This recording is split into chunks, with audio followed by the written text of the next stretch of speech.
termos que vão estar lá sobre impacto ambiental, vai ser alteração causada pelo desenvolvimento das atividades humanas. Tudo que o homem vai fazer vai alterar o meio ambiente. Que elas podem ser negativas, positivas, permanentes ou temporárias. Vai depender do grau de impacto que eu vou causar no meio. Pode ser um impacto negativo, como pode ser queimadas ou derrubada de árvores nativas, ou pode ser positiva. Eu posso estar fazendo um reflorestamento. Eu posso estar fazendo um plano de manejo para melhorar aquela região. E pode ser permanentes ou temporárias. Permanente, não vou mais conseguir recuperar aquela área. Eu fiz um desastre ambiental numa região onde era muito sensível ao ecossistema e eu não vou conseguir mais recuperar aquela área. Aquela área nunca mais vai ser a mesma. Pode acontecer um acidente? Pode. Ou pode ser temporária. Olha, durante uns 2 anos, eu perdi todo o ecossistema, mas daqui a pouco começou a aparecer alguns seres vivos. Isso pode ser temporário? Pode.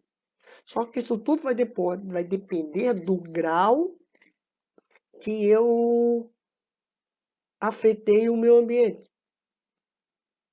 Se for um grau leve no ambiente, muitas vezes ele consegue se regenerar sozinho.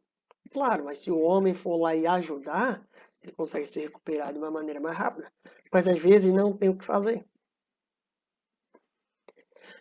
A partir da década de 90, principalmente, houve um melhor entendimento e consciência ambiental. A partir da década de 90, o ser humano ele começou a ter algumas convenções, algumas reuniões, que ele tinha que fazer algo pelo meio ambiente, ou senão, esse meio ambiente que ele conhecia, ou o mundo que ele conhece, não iria mais existir. Então, o que é que nós queríamos dar para as próximas gerações? Nós queríamos ter um mundo com a mesma quantidade de biodiversidade, a mais ou a menos. Iríamos ter uma maior biodiversidade. Essa maior biodiversidade vai depender da nossa consciência ambiental. Porque ninguém vai proteger aquilo que não conhece. Se eu não conhecer tal coisa, não tem como eu proteger. Como é que eu vou proteger tal planta? Ou alguém consegue proteger aquilo que não conhece? Exemplo, uma planta. Não. Muitas vezes nós vamos por instinto. É diferente. Tu proteger por instinto é uma coisa. Agora, tu proteger alguma coisa sem tu conhecer é outra completamente diferente. E houve também a proteção de parques nacionais. Houve um aumento no número de parques nacionais em relação a esses impactos socioambientais, porque eles viram que os parques nacionais tinha ou tem uma melhor qualidade de vida para os animais. Os animais, em seu habitat natural, é diferente do animal no zoológico. Todo mundo já foi no zoológico. Todo mundo sabe que no zoológico, os animais, eles estão à vontade no zoológico? Sim ou não? Não. Sim, claro. Com certeza. Claro. Tem alguns animais que não. Claro. Aí, e outra coisa, pessoal. No zoológico, o animal, ele perde o instinto que ele tem. Por quê? Eu estava falando com os alunos da manhã, todo dia o leão se acorda com fome e tem que se alimentar. E todo dia a presa dele sabe que ele tem que correr mais do que o leão, porque se ele correr menos, ele morre. Essa é a cadeia alimentar. Então, E no zoológico não existe. Só que o zoológico, ele é uma forma de manter, muitas vezes, algumas espécies que na natureza Ararinha azul. ele tá em extinção. Então, o zoológico, ele tem essa dualidade. Ararinha azul. Ele tem... todo mundo já foi no zoológico, mas todo mundo sabe que não pode alimentar os animais.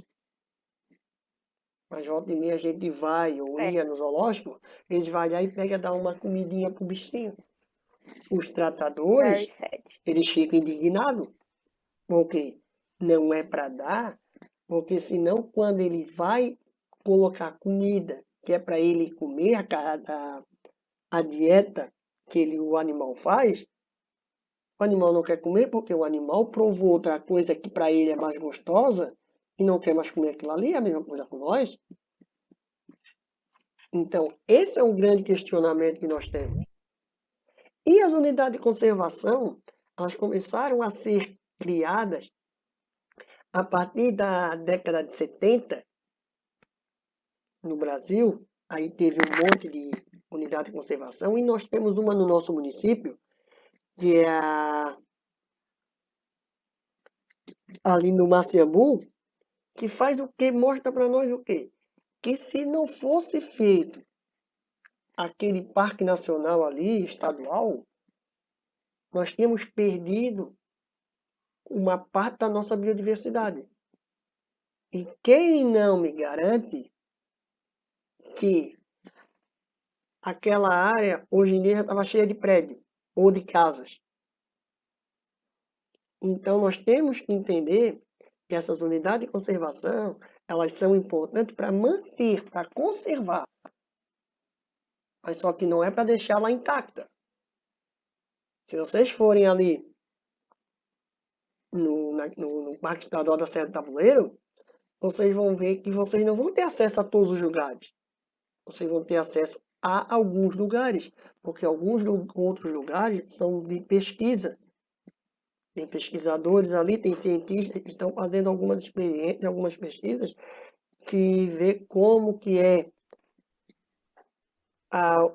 se apareceu mais animal de um tipo ou de outro, como que vai se comportar algumas plantas. Não tem acesso a todos os lugares. Em alguns lugares. Houve alguns avanços na questão ambiental? Houve. Principalmente a conscientização do homem com o meio ambiente. Por que eu falo conscientização? Porque muitas vezes o ser humano, ele sabe que ele está fazendo coisa errada e ele continua. Ele não tem uma consciência ambiental de muitas vezes de ser humilde e dizer que ele errou. O ser humano, na questão ambiental, em relação a outros países, estou falando do Brasil, ele deixa muito a desejar. Ele sabe que ele está fazendo coisa errada, mas ele continua fazendo. É um canudinho que é jogado no chão, é uma xepa de cigarro, é uma garrafinha d'água, uma latinha de refrigerante. Aí quando chove muito, entope, aí ele se lembra. Quando chove muito e ele vê no rio aquela quantidade de garrafa PET, de sacola plástica, ele se lembra. Então é muito complicado, é muito complicado. Mas só que, se nós pensarmos bem, essa consciência, ela só vai ter efetividade se todo mundo seguir para o mesmo caminho. Senão, não vai resolver. E nesse processo de conscientização começou a aparecer algumas ONGs que ganharam destaque, que é a WWF e o Greenpeace. A WWF, que está na apostila de vocês ali, ela tem uma relação importante com a biodiversidade dos continentes, porque ela quer manter ainda a biodiversidade, mas ela quer fazer com que a pessoa que more ali tenha uma fonte de renda, como sendo guia. Pessoal, nós sabemos que quando nós vamos no zoológico, o animal ele está de uma forma. Quando se vai no safari, o animal está de outra forma, o animal está no habitat natural dele. Então, as reações dele não serão a mesma no safari e no zoológico. Mesmo consciente ou inconscientemente, ele sabe quando está no zoológico, ele vai receber alimento. Mesmo se o cara for lá e não der uma bolachinha para ele, os animais. Agora, no habitat natural dele, no safari, os caras não vão dar alimento. Porque ninguém sabe a reação que ele pode ter. E se nós começarmos a pensar, o safari, até um tempo atrás, ele era muito feio, fora de moda. Meu Deus, tu vai para o safari, fica em casa, deixa ir para a cidade, deixa ir para Nova York, deixa ir para a Europa.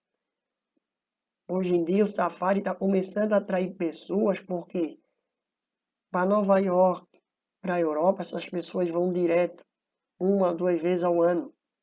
Agora, ver um animal daquele porte, no habitat natural dele,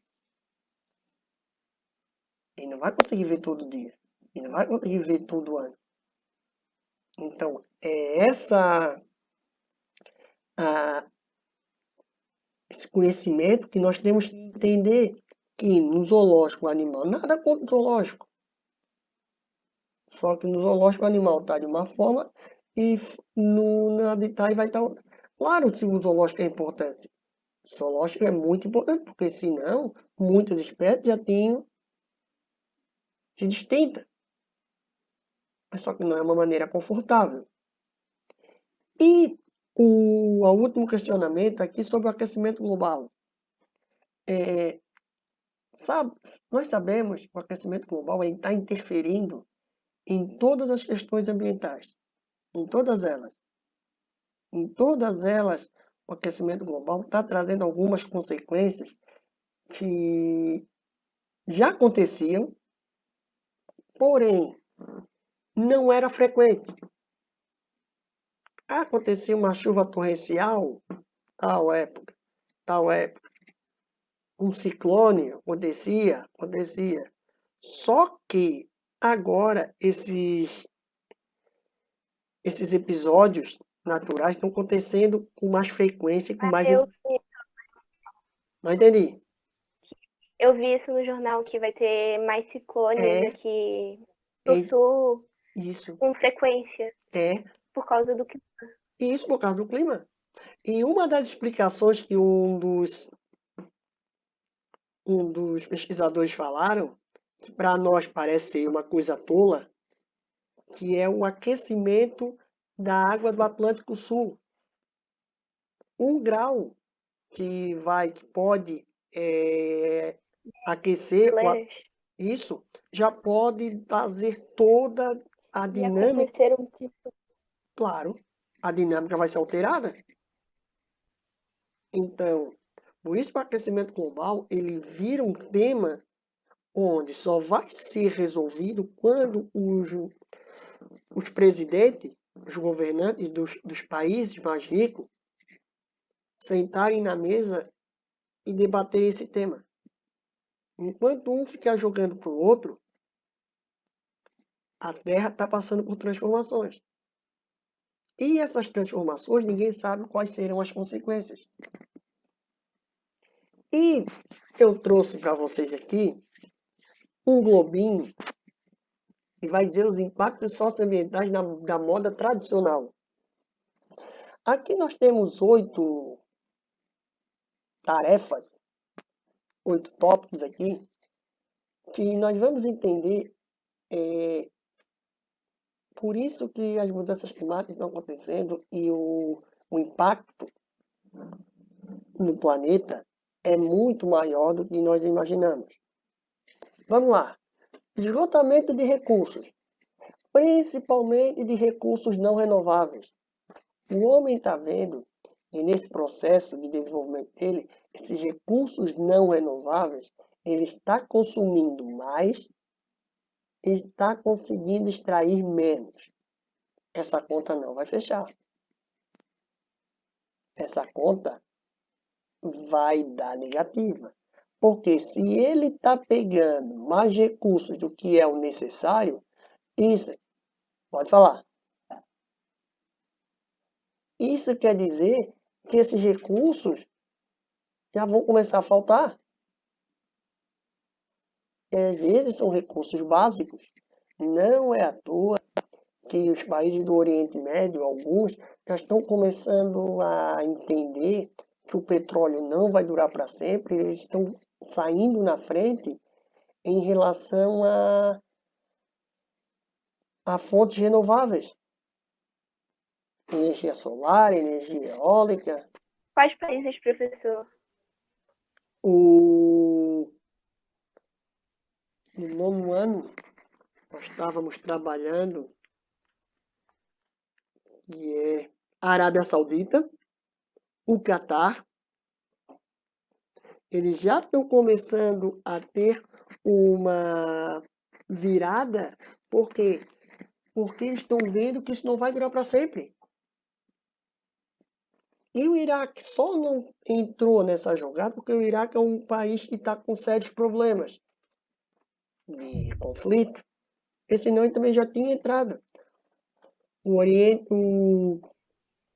tá feio lá. Emirados Árabes Unidos. Então, esses países, eles têm muito petróleo e dinheiro em relação ao petróleo, não é problema, eles já estão começando a pensar na frente. Por isso que esses esgotamentos estão começando a cair. Segundo, as mudanças climáticas. Os fenômenos sempre aconteceram no mundo. Só que agora está acontecendo com mais frequência e com mais força. Então, esse é o grande problema. Será que o homem está preparado para receber essa quantidade ou essas mudanças climáticas? O homem está preparado para entender como que vai lidar com isso tudo? Outro fator, sofrimento animal.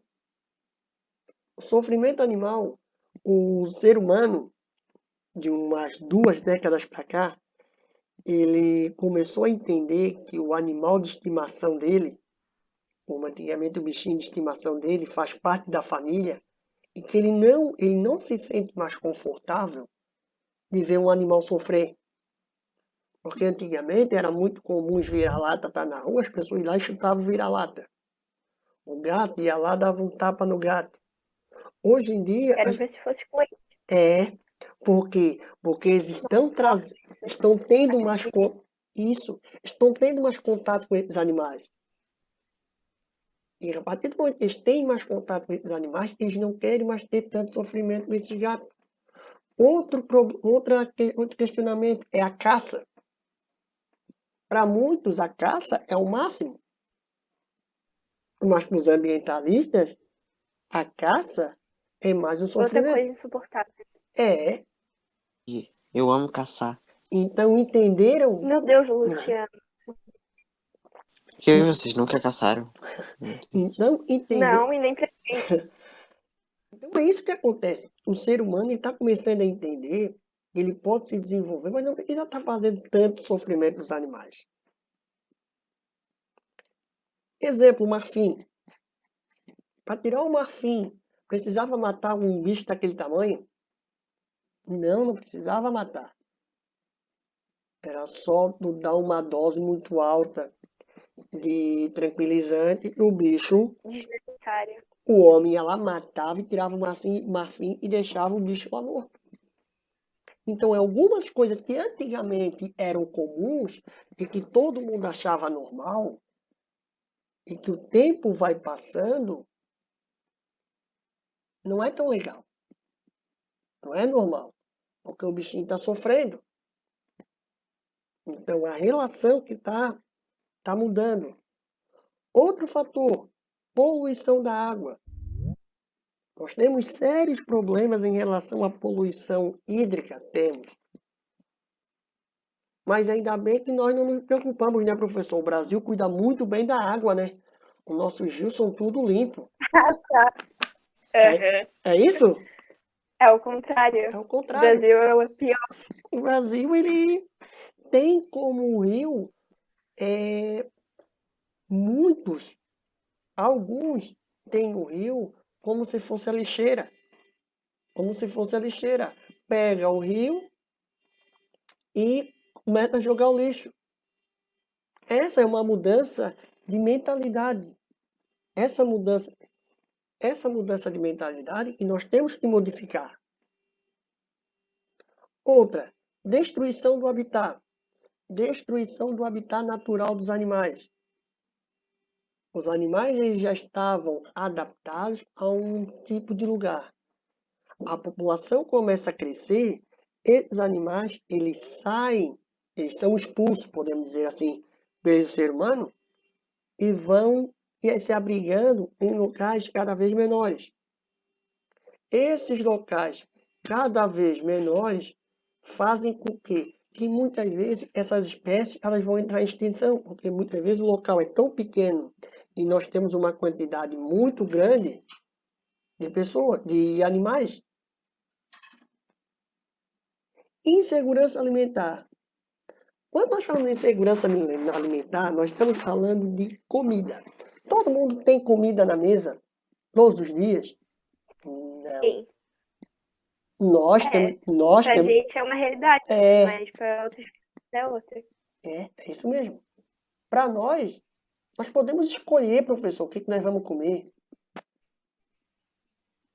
Para outras, não é essa a realidade. Que não tem isso.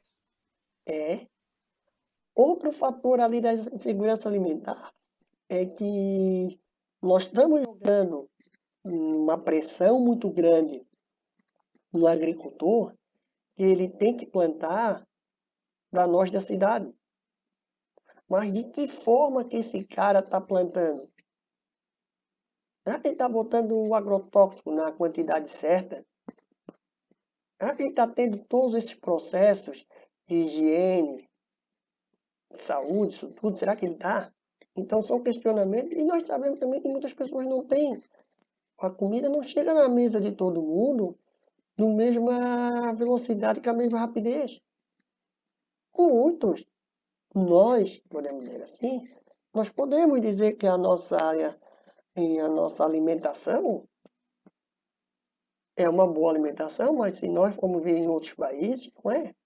A desigualdade social e a desigualdade de renda não é à toa que não é só no Brasil, é no mundo, o número de moradores de rua está aumentando no mundo. Outro fator, poluição do ar, com as queimadas, com as indústrias jogando poluentes na atmosfera e com o trânsito, carro, caminhões, moto, vai prejudicar a atmosfera. Vamos ter problemas. Quem tem problemas respiratórios vai se agravar em relação a isso. E os abusos de direitos humanos, onde em alguns países os direitos humanos eles trabalham de uma forma, em outros países eles trabalham de outra. Em alguns países os direitos humanos eles têm uma característica particular de ajudar o homem. Em outros não. Em outros eles têm de humilhar. Ou muitas vezes eles não têm nem direito, né? Então, o ser humano, muitas vezes, ele é muito mesquinho. Exemplo disso. Não entendi. O Brasil é um exemplo disso. O Brasil é um exemplo disso. O Brasil é um exemplo clássico que nós temos.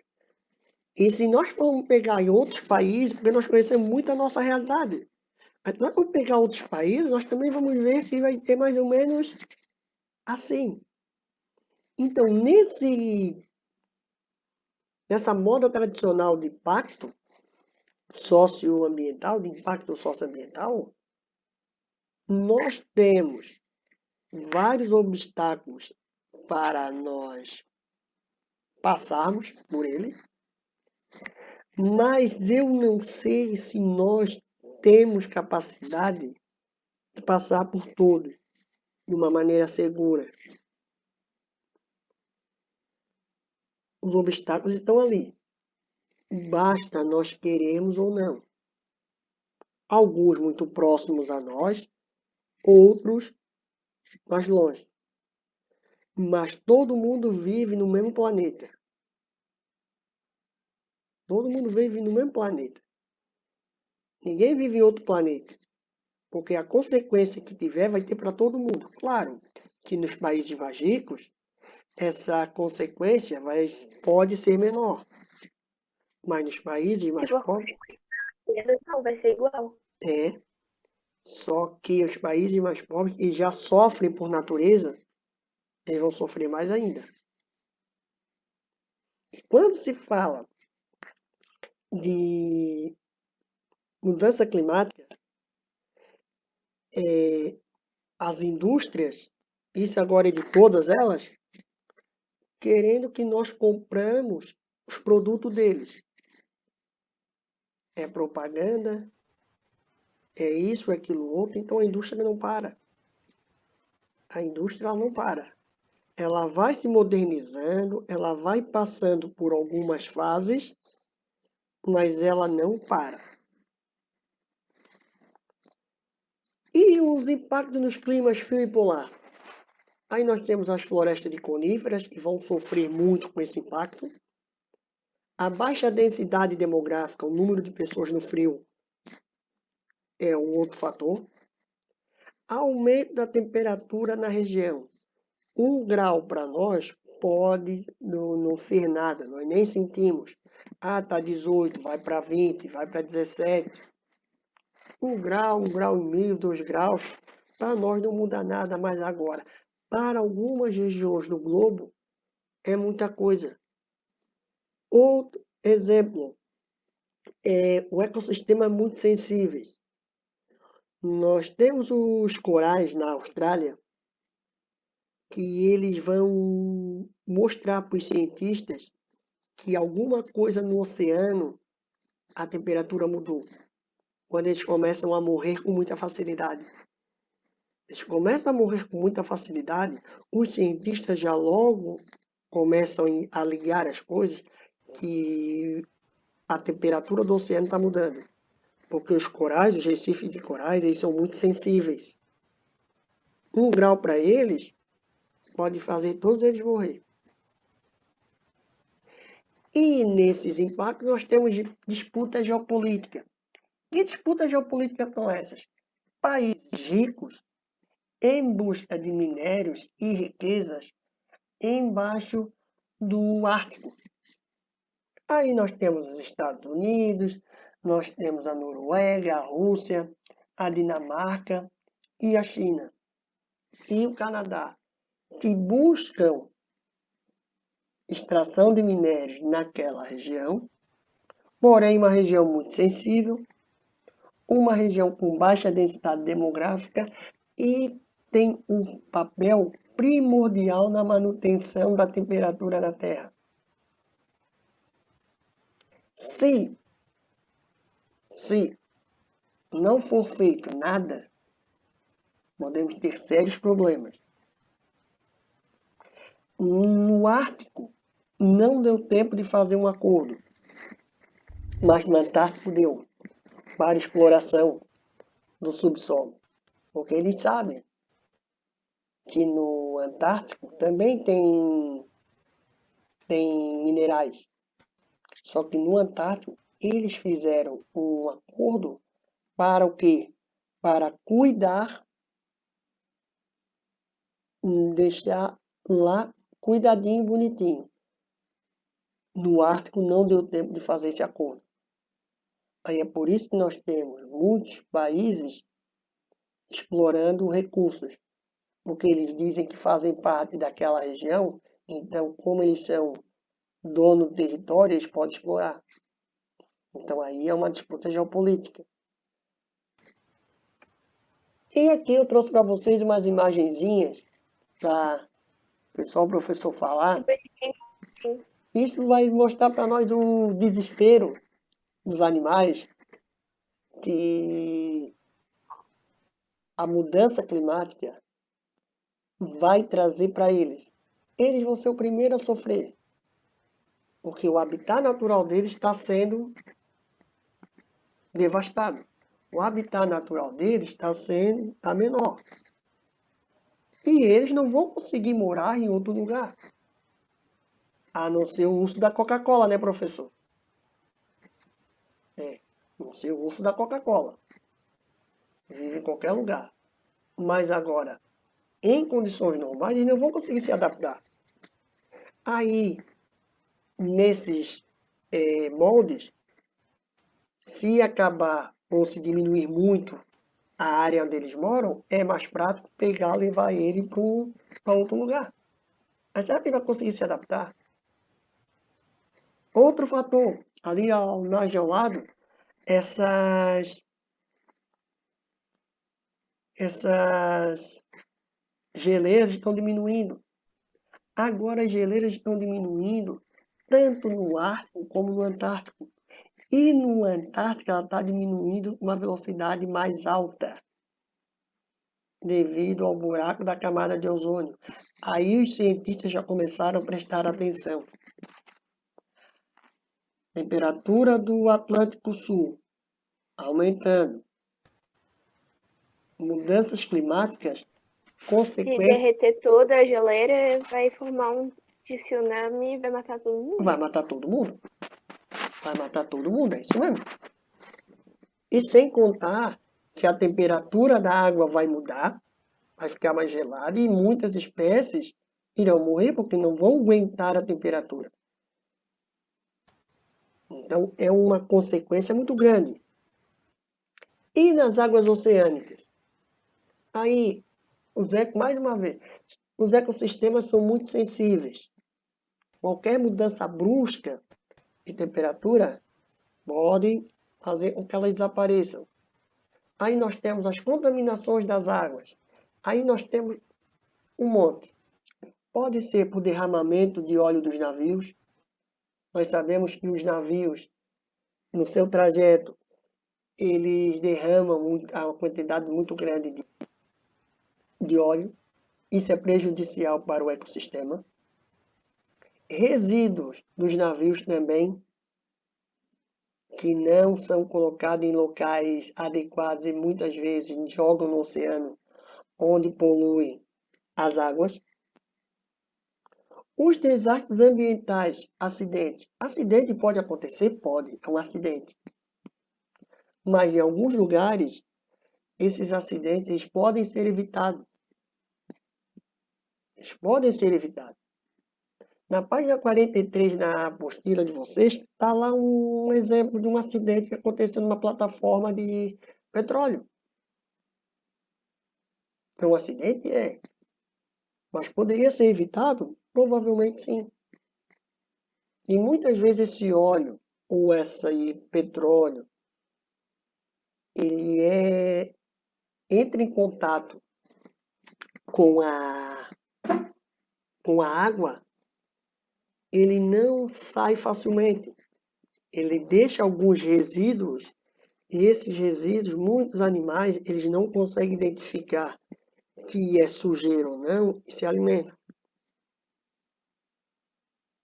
E a famosa Ilha de Lixo do Pacífico. Alguém já ouviu falar dessa famosa Ilha de Lixo do Pacífico? Sim, não? Não. Não? Ou talvez sim, não lembro. Não, você já deve ter escutado. Vamos lá, pessoal.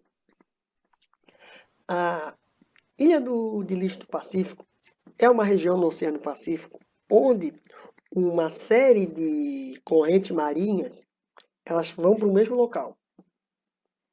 Fica lá no Oceano Pacífico, parte leste dos Estados Unidos. O que é que acontece? A sujeira de sacola, garrafa PET, plástico, é tão grande que ela fica toda no mesmo local. E os animais, principalmente as tartarugas e outros animais,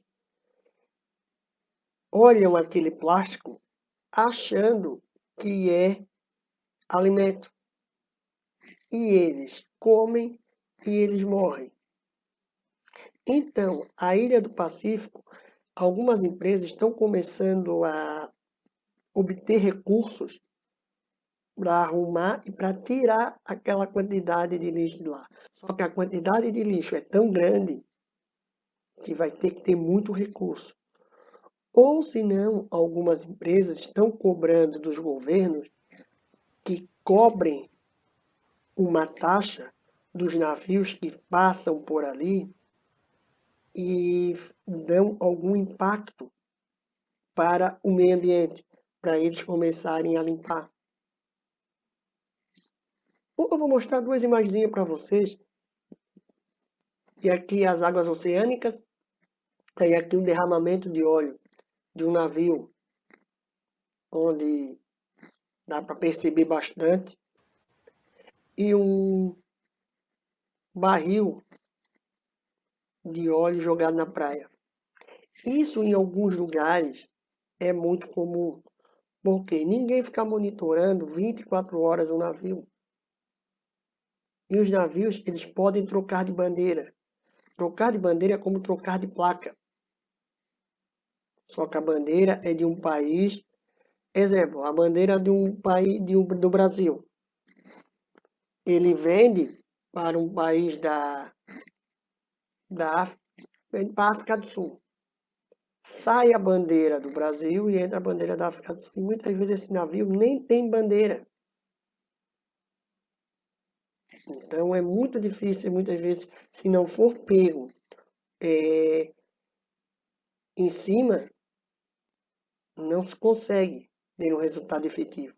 E é isso que os ambientalistas buscam, que os países sejam mais duros com as multas com que esses navios estão jogando o óleo no mar.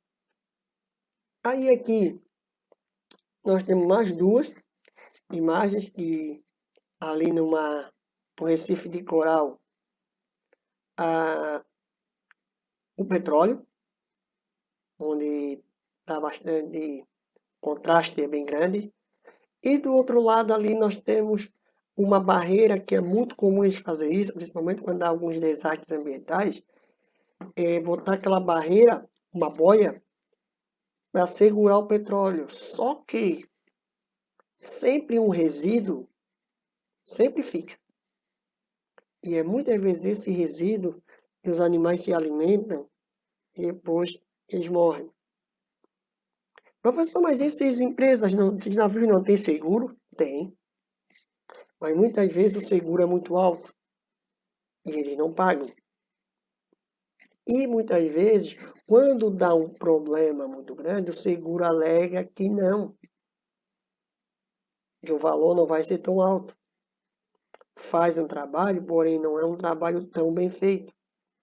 Então, esses navios, eles têm que ser responsabilizados, sim, por toda a degradação que eles fazem nas águas oceânicas. E aqui, as duas últimas imagens para vocês das ilhas do Pacífico, ou da Ilha do Pacífico, que é uma quantidade enorme de lixo, que vai toda para o mesmo local, e que muitas vezes animais eles vão para ali se alimentar e morrem.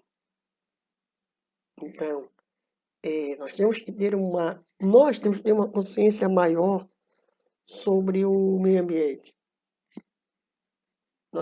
Muitos de nós não têm ainda uma noção do quanto que nós estamos poluindo, principalmente a quantidade de plástico que nós estamos consumindo.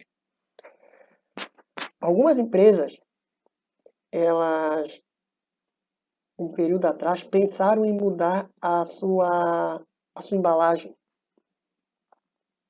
mudar do plástico para o vidro. Só que ia sair muito caro e o plástico é mais barato. Então eles resolveram continuar no plástico.